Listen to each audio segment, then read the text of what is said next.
If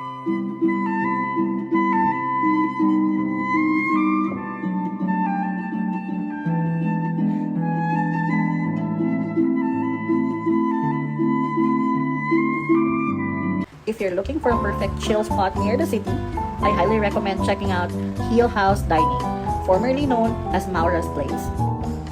Grabe guys, this place is such a hidden gem in Antipolo. Imagine this, al fresco dining, fresh air, surrounded by nature, tapos may overlooking view pa ng city. What I love about this place is sobrang laid back niya.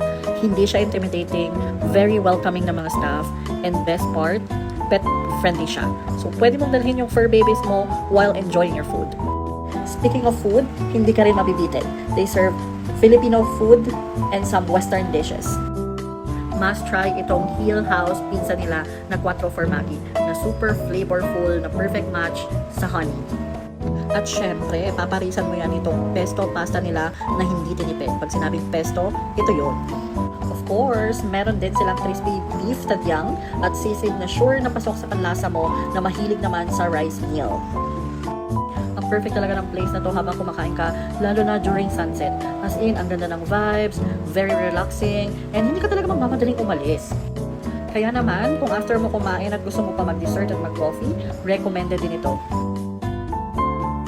So after dinner, we tried ang kanilang nutty hot chocolate drink at ang kanilang Spanish latte para mag-chill and i-feel ang vibe.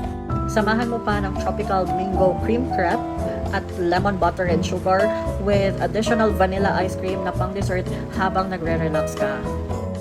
Kaya naman, if you're planning to visit, okay din siya for spontaneous trips kahit usually hindi mo na kailangan ng reservation. Perfect for dates, family bonding, or kahit solo chill day lang. Overall, if gusto mo ng place na may magandang view, masarap na food, at calming na ambience, this is definitely worth the visit. So ayun, add nyo na to sa list nyo. Trust me, babalik-balikan nyo to. Promise!